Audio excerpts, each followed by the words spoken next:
प्रियंका गांधी जी का हम लोग जोर से नारे लगाएंगे, प्रियंका गांधी, प्रियंका गांधी, प्रियंका गांधी। दीदी आपके सम्मुख पक्ष।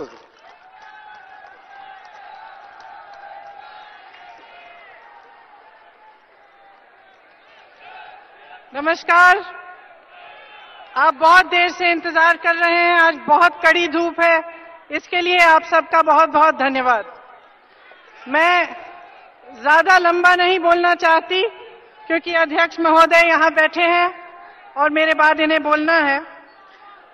मैं दो तीन चीजें बताऊंगी जो मेरा अनुभव इन 2 महीनों में हुआ है जब से मैंने उत्तर प्रदेश का दौरा शुरू किया।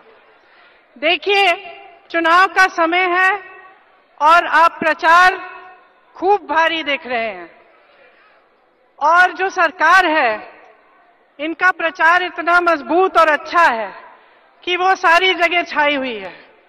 आप चाहे अपना अखबार खोलें उसमें उनकी फोटो देखेंगे, चाहे आप टीवी चलाएं तो उनका प्रचार उसमें आएगा, चाहे आप रेल गाड़ी में जा रहे हैं उसके टिफिन के बक्से पे उनका चेहरा दिखेगा।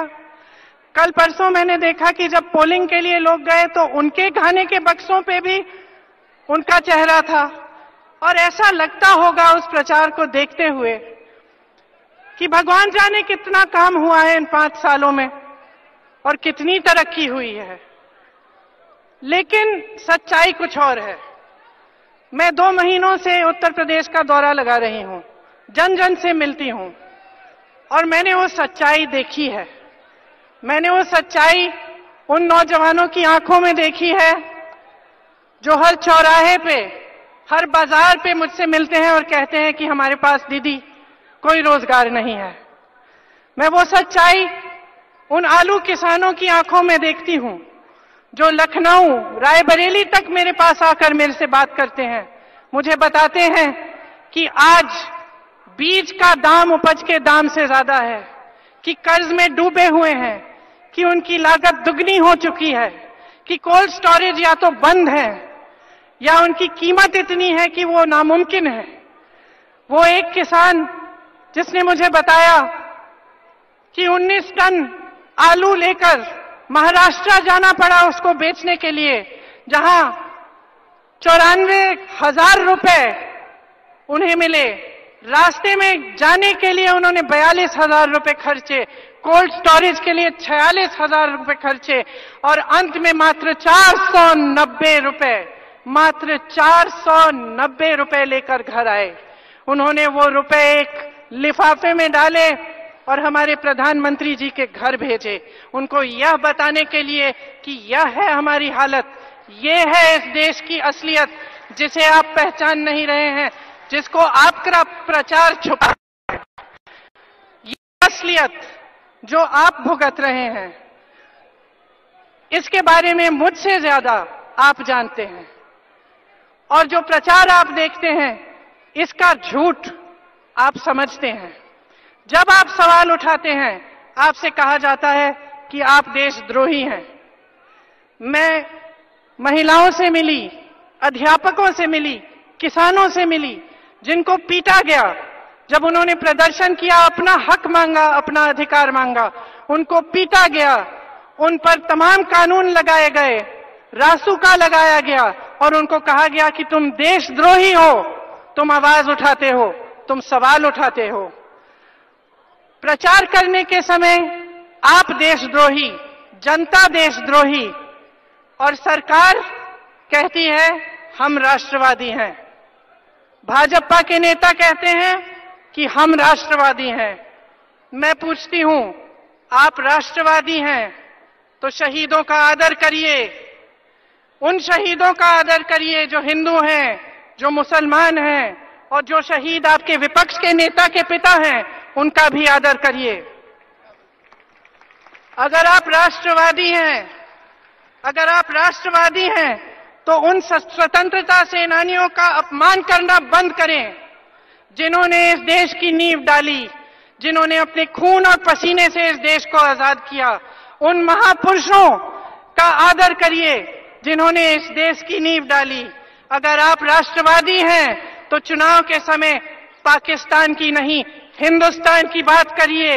हिंदुस्तान के नौजवानों को बताइए आप उनके लिए क्या करने जा रहे हैं। हिंदुस्तान की महिलाओं को बताइए कि आप उनके लिए क्या करने जा रहे हैं। हिंदुस्तान के किसानों के लिए कहिए कि आपने कौन सी योजना बनाई है। गरीबों के लिए बताइए आप उनके लिए क्या करेंगे। अगर आप राष्ट्रवादी हैं तो जब देश भर से नंगे पांव हजारों की तादाद में, लाखों की तादाद में किसान आपके दरवाजे तक आए तो आप उनसे मिले क्यों नहीं? आपने उनसे उनका दर्द क्यों नहीं पूछा? अगर आप राष्ट्रवादी हैं तो जब आपके किसी साथी ने किसी महिला के खिलाफ कोई गलत बयान दिया तब आपने इस देश की तहजीब उनको क्यों नहीं सिखाई? अगर आप राष्ट्रवादी हैं तो धर्म के नाम पर जब किसी की निर्मम हत्या की गई तो उनके हत्यारों को सम्मानित करने के बजाय आपने उन परिवारों का दुख क्यों नहीं बांटा? अगर आप राष्ट्रवादी हैं तो उस लोकतंत्र का आप आदर क्यों नहीं करते जिस लोकतंत्र ने आपको सत्ता दी? उन संस्थाओं को आप जी जान से क्यों नहीं उनकी रक्षा करते जिन संस्थाओं से जनता को शक्ति मिलती है, जिन संस्थाओं से इस देश की जनता मजबूत बनती है? उनको नष्ट करने का प्रयास क्यों करते हैं? लोकतंत्र को नष्ट करने का प्रयास क्यों करते हैं? अगर आप राष्ट्रवादी हैं तो आप जनता की आवाज को बंद क्यों करना चाहते हैं? जब जनता आपसे सवाल पूछती है आपको खुश होना चाहिए। आपको ये सोचना चाहिए कि देखिए मैं एक ऐसे देश में रहती हूं या रहता हूं जिसमें जनता की आवाज उठती है, जिसमें जनता सवाल पूछती है, जिसमें जनता जागरूक है, जिसमें जनता मजबूत है।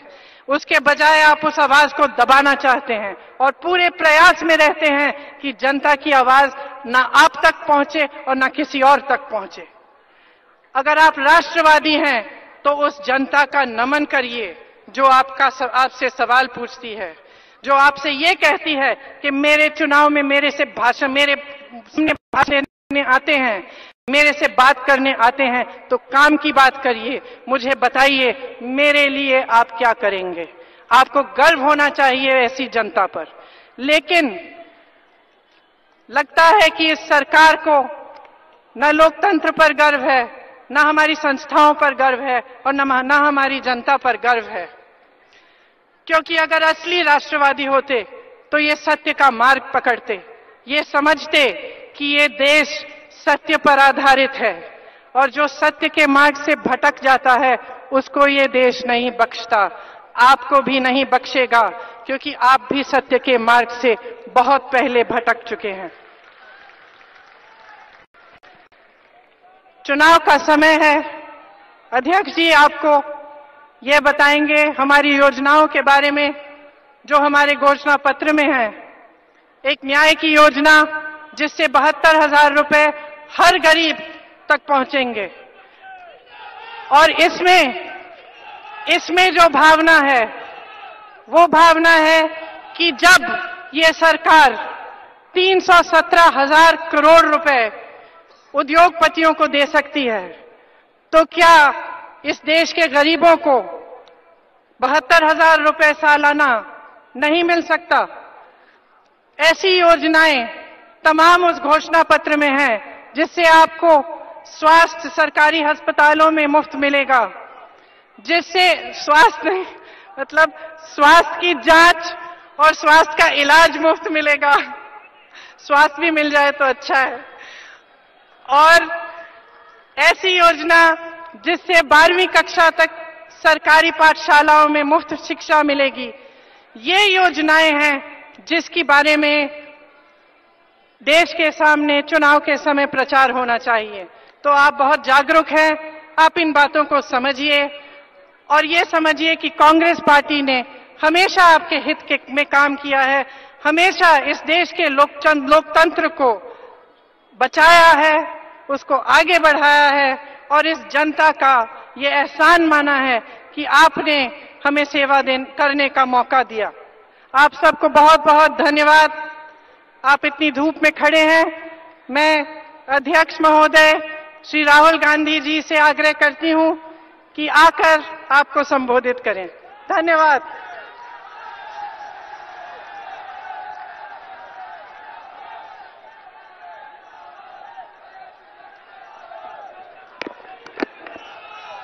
मंच पर आसीन भारतीय राष्ट्रीय कांग्रेस के अध्यक्ष आदरणीय राहुल गांधी जी, भारतीय राष्ट्रीय कांग्रेस की महासचिव प्रियंका गांधी जी, उत्तर प्रदेश कांग्रेस कमेटी के अध्यक्ष राज बब्बर जी, नेता प्रतिपक्ष अजय लल्लू जी, जिला कांग्रेस के हमारे अध्यक्ष, समस्त मंचासीन महानुभाव और मेरे फतेहपुर सीकरी और चंबल क्षेत्र की समस्त मेरी यहां उपस्थित जनता जनार्दन जो भारी तादाद में हमारे अध्यक्ष की बात को सुनने आए हैं। आज वक्त है बदलाव का और वक्त है जिन लोगों के चेहरे पर मुखौटे लगे हुए होते हैं उन मुखौटों को उतार कर सच्चाई का आईना उन लोगों को दिखाने का समय आ चुका है। मेरे क्षेत्र के निवासी, ये वो समय है जब आपके सामने एक प्रत्याशी राज बब्बर जी के रूप में कांग्रेस का प्रत्याशी हैं, राहुल गांधी जी के प्रत्याशी हैं, पर सबसे महत्वपूर्ण इस अंचल, इस माटी और जन जन के प्रत्याशी हैं। आज वो समय आ गया। 5 साल पहले एक हस्ती आए थे आपके सामने वोट बटोरने और वोट मांगने के लिए, किसान के नाम पर, नौजवान के नाम पर, राष्ट्र के नाम पर। 5 साल से उस व्यक्ति का चेहरा नहीं दिखा। अब जब 60 महीने की घड़ी लग गई तो दोबारा वो व्यक्ति आ गया आपके बीच में, दोबारा वोट मांगने के लिए आपके समक्ष आएगा। 60 महीने आपके बीच में तो नहीं आए, पर पूरे विश्व के 84 देशों का दौरा करते करते राष्ट्रीय नहीं विश्व नेताओं को झप्पी देने में बहुत व्यस्त थे। आज मेरा किसान देश में परेशान। राज बब्बर जी ने आपको सुनाया आलू के किसान की स्थिति। लागत का दाम कहते थे, हम लागत का दाम आधा करेंगे, आपका समर्थन का मूल दुगना करेंगे। आज क्या स्थिति हो गई? किसान का लागत का दाम दुगना, समर्थन मूल आधा। आलू का दाम 600 रुपया प्रति क्विंटल भी नहीं मिलता, और वो प्रमोद शर्मा खड़ा है यहां जिसने 490 रुपया का मनी ऑर्डर प्रधानमंत्री के कार्यालय में भेजा। प्रधानमंत्री के पास नहीं, गरीब के कुटीर में जाने के लिए समय, प्रधानमंत्री के पास नहीं, किसान के कुटीर में जाने के लिए समय, लेकिन प्रधानमंत्री के पास है पूरा समय पाकिस्तान में जाके बिरयानी खाने का समय। प्रधानमंत्री को समय है, चीन का राष्ट्रपति यहां आता है तो साबरमती के तट पर झूला पे झुला के खांडवे और ढोकली खिलाने का समय मिलता है। आज मैं आपसे आह्वान करना चाहता हूं, कांग्रेस पार्टी और राष्ट्रीय अध्यक्ष राहुल गांधी किसान की लड़ाई लड़ रहे हैं, नौजवान की लड़ाई लड़ रहे हैं, उस नौजवान की जिसको मोदी जी ने कहा था हम लाएंगे अवसरों का भंडार, लेकिन लेके आए पान और पकौड़े वाली सरकार। आज जिसके दम पर ये सरकार में आए, आज उनका ही दमन कर रहे हैं। तो इन्हीं चंद लाइनों से आह्वान करता हूं मैं अपने राष्ट्रीय अध्यक्ष को कि आंधियों की जिद है, आंधियों की जिद है, जहां बिजलियां गिराने की आंधियों की जिद है, जहां बिजलियां गिराने की हमारी भी जिद है, वहीं आशियां बनाने की। अरे आंधियों की जिद है, जहां बिजलियां गिराने की हमारी भी जिद है, वहीं आशियां बनाने की। अगर असूलों पर टक्कर लगे, अगर असूलों पर टक्कर लगे तो टकराना जरूरी है। अगर जिंदा हो तो जिंदा नजर आना जरूरी है। धन्यवाद। जय हिंद, जय भारत। धन्यवाद माननीय ज्योतिरादित्य सिंधिया जी, आपने बहुत ही ओजस्वी वक्ता के रूप में हम सबके नेता हैं आप, और बहुत जबरदस्त तरीके से बात रखी। मैं चाहता हूं कि आप सब लोग अपने माननीय राष्ट्रीय अध्यक्ष राहुल गांधी जी के लिए बहुत आतुर हैं और क्षेत्र की जनता दूर दूर से उसे सुनने के लिए आई हुई है। जब तक माननीय राहुल गांधी जी आए तब तक तालियां नहीं रुकनी चाहिए। हमारे माननीय राष्ट्रीय अध्यक्ष राहुल गांधी जी।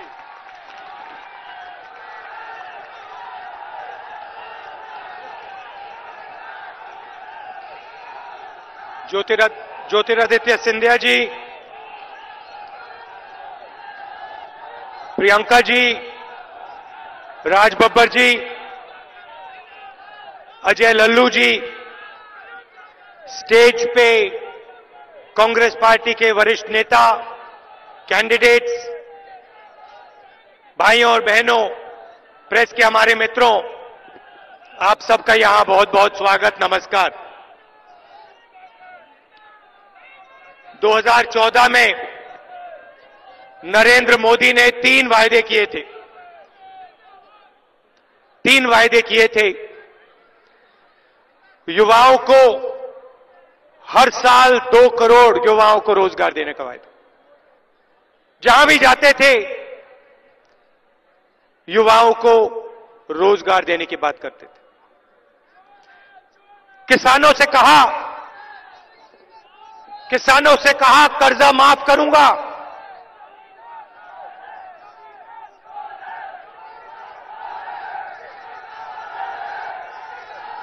किसानों से कहा कर्जा माफ करूंगा और हिंदुस्तान के हर व्यक्ति से कहा मुझे प्रधानमंत्री बना दो और मैं हर बैंक अकाउंट में 15 लाख रुपए डाल दूंगा। भाइयों और बहनों, आपको 15 लाख रुपए मिल गए? मिले? कोई यहां है जिसको 15 लाख बैंक अकाउंट में मिला हो? तो नरेंद्र मोदी जी ने 15 लाख रुपए का झूठ बोला। कहा हर बैंक अकाउंट पे 15 लाख। मैंने यह बात पकड़ ली। मैंने कहा देखो, पता लगाते हैं हिंदुस्तान के गरीब लोगों के बैंक अकाउंट में कितना पैसा डाला जा सकता है। चौकीदार ने 3.5 लाख करोड़ रुपए 15 लोगों के बैंक अकाउंट में डाला। मैंने सोचा मैं पता लगाता हूं हिंदुस्तान के सबसे गरीब लोगों के बैंक अकाउंट में कितना पैसा सरकार डाल सकती है। तो 5 महीने पहले मैंने कांग्रेस के इकोनॉमिस्ट को, थिंक टैंक को बुलाया, ऑफिस में बुलाया, उनसे सवाल पूछा। मैंने उनसे कहा देखिए, लंबा भाषण नहीं सुनना चाहता मैं, मुझे थियरी मत देना, बड़े आंकड़े मत देना, मुझे आपसे एक नंबर चाहिए। उन्होंने पूछा कौन सा नंबर?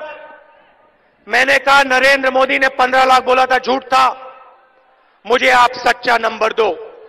हिंदुस्तान के सबसे गरीब लोगों के बैंक अकाउंट में कांग्रेस पार्टी की सरकार कितना पैसा डाल सकती है? एक शर्त है, हिंदुस्तान की अर्थव्यवस्था नष्ट नहीं करनी है, नोटबंदी जैसा काम नहीं करना है। आप जाइए दुनिया के सबसे बेहतर इकोनॉमिस्ट से पूछिए, जिससे आपको पूछना है पूछिए, मगर 3-4 महीने बाद आप मुझे कागज पे एक नंबर दीजिए। कुछ ही दिन पहले वापस आए, कागज पे एक नंबर लिख के दिया, 72,000 रुपए।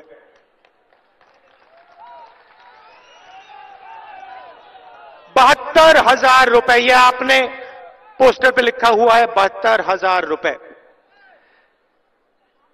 यह न्याय है? 72,000 रुपए एक साल के, 3,60,000 रुपए 5 साल के। कांग्रेस पार्टी ने निर्णय लिया है कि हिंदुस्तान के सबसे गरीब, सबसे कमजोर 20% लोगों के बैंक अकाउंट में हर साल 72,000 रुपए हम डालेंगे।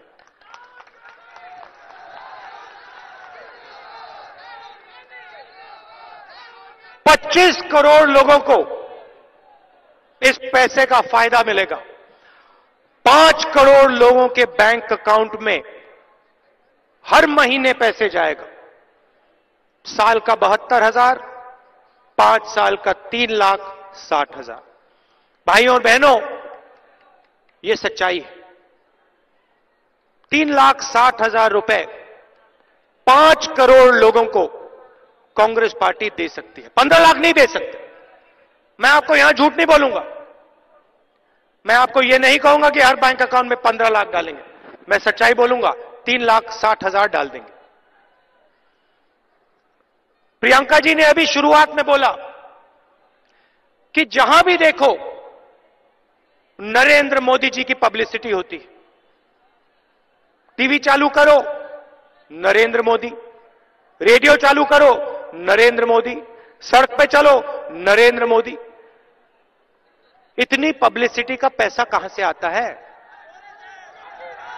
आप टीवी पे 30 सेकंड के लिए लाखों रुपए लगते हैं, अखबार में लाखों रुपए रखते हैं।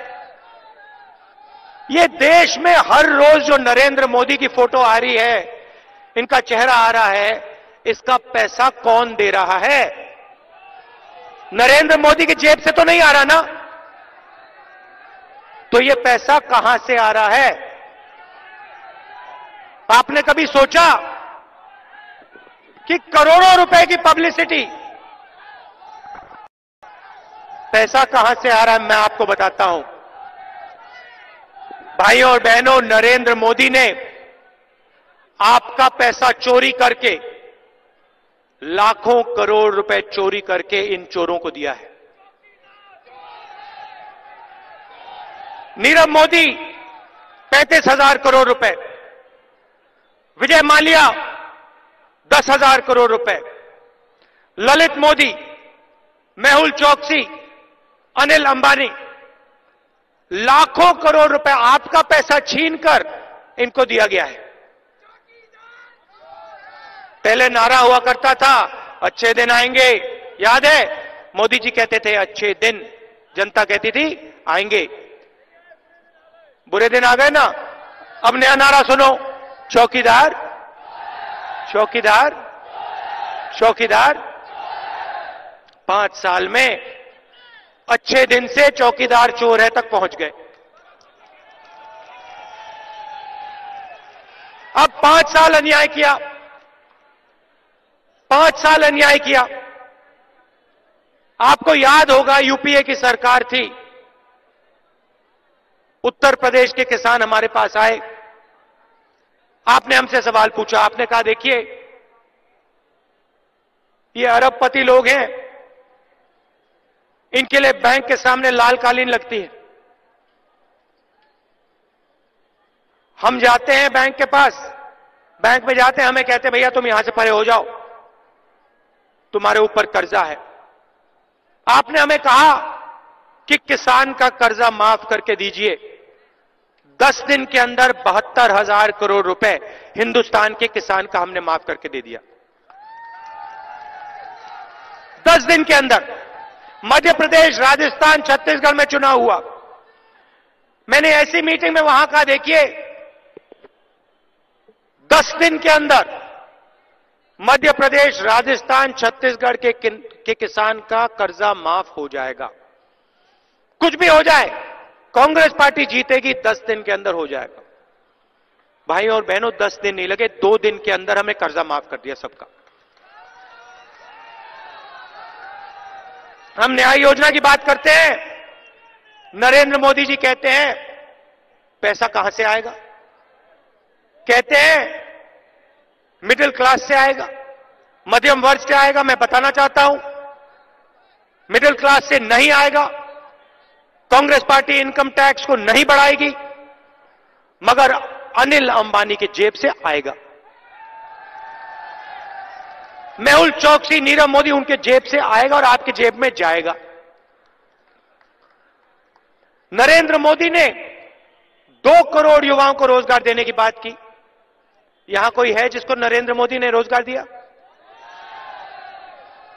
अच्छा, एक और सवाल, यहां कोई किसान है जिसके खेत में रात को आवारा पशु नहीं आया हो?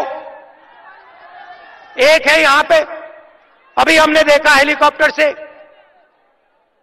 खेतों में आवारा पशु घूम रहे हैं। बर्बाद कर दिया है नरेंद्र मोदी ने हिंदुस्तान के किसानों को। वो उनकी चौकीदारी कर रहा है, अनिल अंबानी की, मेहुल चोकसी की, नीरव मोदी की। अच्छा, एक सवाल, आपने किसान के घर के सामने कभी चौकीदार देखा है? कभी जिंदगी में आपने चौकीदार के घर के सामने किसान देखा? बेरोजगार युवा के सामने, घर के सामने देखा? छोटे दुकानदार के सामने चौकीदार? अच्छा, अनिल अंबानी के घर के सामने कितने चौकीदार हैं? मेहुल चोकसी, नीरव मोदी, चौकीदार को तो इन लोगों के घर के सामने होते हैं। लाखों करोड़ों रुपए चोरी किए हैं, इसलिए चौकीदार की जरूरत होती है। तो ये नरेंद्र मोदी आपको नोटबंदी में खड़ा करता है, आपसे कहता है काले धन के खिलाफ लड़ाई, काले धन के खिलाफ लड़ाई। अच्छा भैया, एक बात बताओ, नोटबंदी के समय लाइन में काले धन वाले खड़े थे क्या? अनिल अंबानी खड़ा था लाइन में? मेहुल चोकसी, नीरव मोदी खड़े थे क्या? हिंदुस्तान के ईमानदार लोग थे, किसान थे, मजदूर थे, छोटे दुकानदार थे, ये लोग खड़े थे।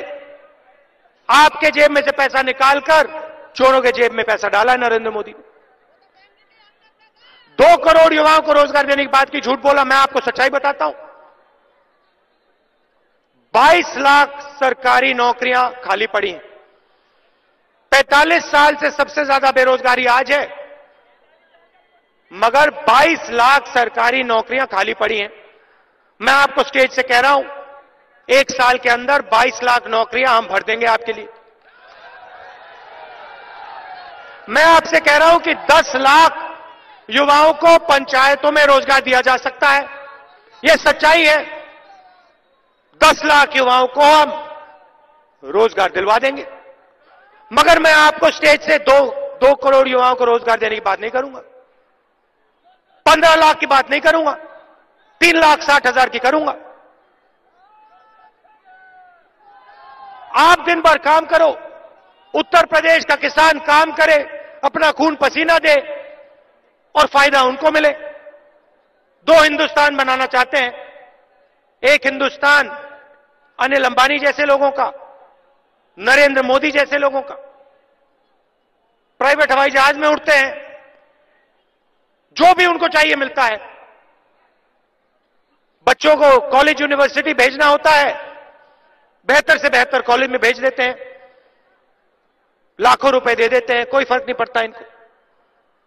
परिवार में कोई बीमार होता है, एमआरआई की जरूरत होती है, कैट स्कैन की जरूरत होती है, लाखों रुपए दे देते हैं।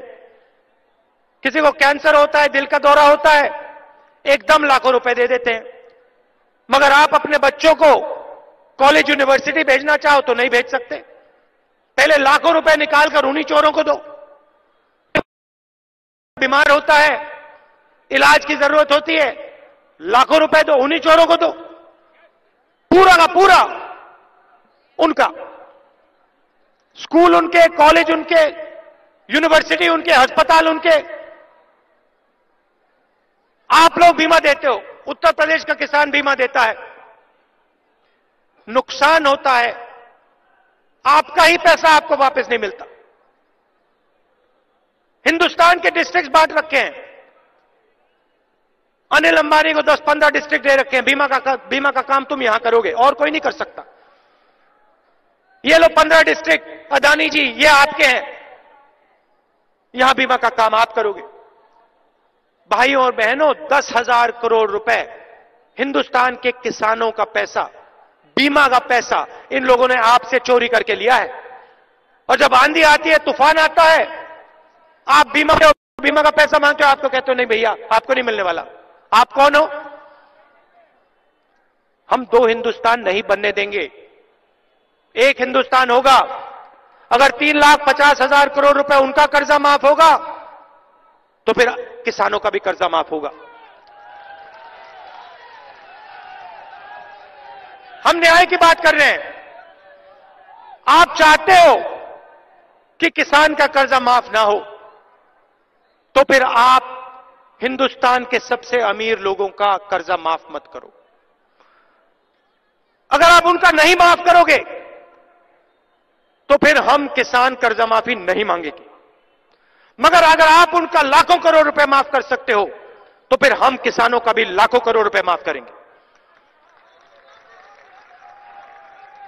आप देखिए नीरव मोदी 35,000 करोड़ रुपए लेके भाग गया, उसको जेल हुई। अनिल अंबानी 45,000 करोड़ रुपए कर्जा है, जेल में है? नहीं। अब किसान 20,000 रुपए का लोन लेता है, 30,000 रुपए का लोन लेता है, वापस नहीं दे पाता है, उसकी जेल होती है, जेल जाता है। तो आप मुझे बताइए, हिंदुस्तान के अरबपति कर्जे के लिए जेल नहीं जाते, मगर हिंदुस्तान के लाखों गरीब किसान 20,000 रुपए के लिए जेल जाते हैं। क्या ये आपको सही लगता है? क्या ये आपको ठीक लगता है? हमने मैनिफेस्टो में साफ लिख दिया है, 2019 के चुनाव के बाद हिंदुस्तान का कोई भी किसान कर्जे के मामले में जेल में नहीं डाला जा सकेगा। अब किसान को जेल में डलवाना है तो पहले अनिल अंबानी को जेल में डालो, नीरव मोदी को जेल में डालो, विजय माल्या को वापस लाओ, जेल में डालो। हम आपके दिल से डर मिटाना चाहते हैं।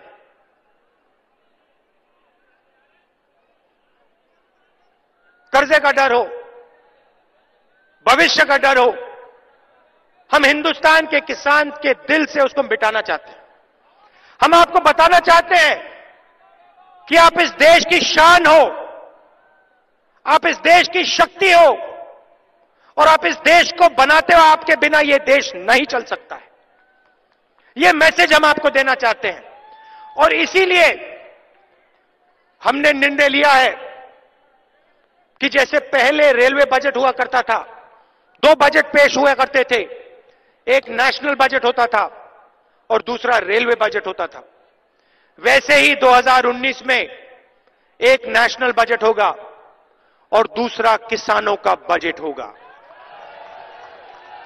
उसमें देश के सब किसानों को पता लग जाएगा इस साल हिंदुस्तान की सरकार किसानों को क्या देने जा रही है, कितना कर्जा माफ होगा, कितनी एमएसपी बढ़ाई जाएगी, कितना बोनस मिलेगा, पूरा का पूरा आपको साल के शुरुआत में ही हम बता देंगे। आप प्लानिंग कर पाओगे और आपको साफ पता लग जाएगा कि हिंदुस्तान की सरकार किसान के लिए क्या करने जा रही है। मध्य प्रदेश, राजस्थान, छत्तीसगढ़, इन प्रदेशों में हमने किसानों के लिए काम शुरू कर दिया है। थोड़ा सा मैं आपको बताना चाहता हूं, और मेरा सपना है कि एक दिन यह काम उत्तर प्रदेश में भी शुरू हो। हमने तीनों चीफ मिनिस्टर से कहा है कि इन प्रदेशों में हर डिस्ट्रिक्ट में फूड प्रोसेसिंग यूनिट लगना चाहिए। जहां आलू उगता है वहां चिप्स बनाने की फैक्ट्री, जहां टमाटर उगता है वहां टमाटो केचप बनाने की फैक्ट्री। जाल बिछा रहे हैं हम मध्य प्रदेश, छत्तीसगढ़, राजस्थान में फूड प्रोसेसिंग यूनिट्स की जाल बिछा रहे हैं। सीधा जाके किसान फैक्ट्री में अपना माल बेचेगा, आलू बेचेगा, टमाटर बेचेगा, और उसको डायरेक्ट सीधा जेब में सही पैसा मिलेगा। और उसी फैक्ट्री में खेत के बिल्कुल पास उनके परिवार के लोगों को, युवाओं को रोजगार मिलेगा। अब आप देखिए, यहां बीजेपी की सरकार है, 2 साल हो गए। मैंने आवारा पशु की बात की, जो आपका था आपसे छीना जा रहा है। नोटबंदी की गई। आलू के किसान के लिए उत्तर प्रदेश में इन लोगों ने क्या किया, मुझे बताओ। मुझे एक बात बता दो, कर्जा माफी की बात की थी, यहां कर्जा माफी का फायदा मिला आपको? किसी को मिला पैसा? नहीं। तो देखिए, जैसे ही 2019 में कांग्रेस पार्टी जीतेगी, हमने किसान बजट की बात की। हर साल हम एमएसपी आपके लिए बढ़ाएंगे। हर साल जैसे हम पहले बढ़ाते थे वैसे ही हम एमएसपी को बढ़ाएंगे। और न्याय योजना का फायदा, आप ये मत भूलिए, न्याय योजना का फायदा उत्तर प्रदेश के किसान को, गरीब को सबसे ज्यादा मिलेगा। 72,000 रुपए सीधे आपके बैंक अकाउंट में। यहां बहुत पुरुष बैठे हैं, एक बात शायद आपको अच्छी ना लगे, मगर पैसा सीधा महिलाओं के बैंक अकाउंट में जाएगा। 5 करोड़ महिलाओं के बैंक अकाउंट में जाने वाला है। आखिरी बात मैं युवाओं के लिए करना चाहता हूं। नरेंद्र मोदी जी ने मेक इन इंडिया की बात की, स्टार्टअप इंडिया की बात की। पूरे देश में युवा बिजनेस खोलना चाहता है, उत्तर प्रदेश में खोलना चाहता है। मगर अगर उत्तर प्रदेश में कोई भी युवा, आगरा में कोई भी युवा बिजनेस चालू करना चाहता है तो उसे सरकारी डिपार्टमेंट्स में जाके परमिशन लेनी पड़ती है। अलग अलग डिपार्टमेंट्स में जाना पड़ता है, हर डिपार्टमेंट में परमिशन मांगनी पड़ती है। और आप जानते हो उत्तर प्रदेश के हर डिपार्टमेंट में रिश्वत देनी पड़ती है। इसीलिए हमने कहा है कि 2019 के बाद किसी भी युवा को बिजनेस खोलने के लिए कोई परमिशन लेने की जरूरत नहीं, किसी से परमिशन लेने की जरूरत नहीं। आप अपना बिजनेस चालू करो, 3 साल आप बिजनेस चालू करो, बिजनेस चलाओ। जब आपका बिजनेस मजबूत हो जाएगा 3 साल बाद आप जाके परमिशन लेना। और bank loan Congress party Anil Ambani जैसे लोगों को नहीं देगी। बैंक लोन कांग्रेस पार्टी उन्हीं को देगी जो उत्तर प्रदेश के लिए, हिंदुस्तान के लिए रोजगार पैदा कर रहे हैं। उन्हीं युवाओं को देगी जो बिजनेस चालू करके रोजगार पैदा कर रहे हैं। विचारधारा की लड़ाई है। एक तरफ नफरत, बीजेपी, नरेंद्र मोदी, दूसरी तरफ भाईचारा, प्यार और कांग्रेस पार्टी। जीत कांग्रेस पार्टी की होने वाली है, सरकार कांग्रेस पार्टी की बनने जा रही है। और मैं कांग्रेस पार्टी के कार्यकर्ताओं से कहता हूं, सबसे पहले आपका धन्यवाद करता हूं कि कांग्रेस पार्टी के लिए आप रोज लड़ते हो, पोलिंग बूथ में लड़ते हो, सड़कों पे लड़ते हो, गांव में लड़ते हो, शहरों में लड़ते हो। तो आपका दिल से धन्यवाद। अब यहां आज जो न्याय योजना है उसकी यात्रा चालू हो रही है। पूरे प्रदेश में मैसेज जाएगा कि कांग्रेस पार्टी 5 करोड़ लोगों को 72,000 रुपए हर साल देने जा रही है। तो मैं कार्यकर्ता से कहता हूं, आप पोलिंग बूथ पे लड़िए, कांग्रेस की विचारधारा की बात कीजिए। बीजेपी के जो झूठे वायदे हैं, 2 करोड़ युवाओं को रोजगार देने का वायदा, 15 लाख का वायदा, किसानों को सही दाम देने का वायदा, भ्रष्टाचार के खिलाफ लड़ाई लड़ने का वायदा, उसके बारे में आप उत्तर प्रदेश की जनता को बताइए और यहां राज बब्बर जी को चुनाव जिताइए। आप सबका बहुत बहुत धन्यवाद। नमस्कार, जय हिंद।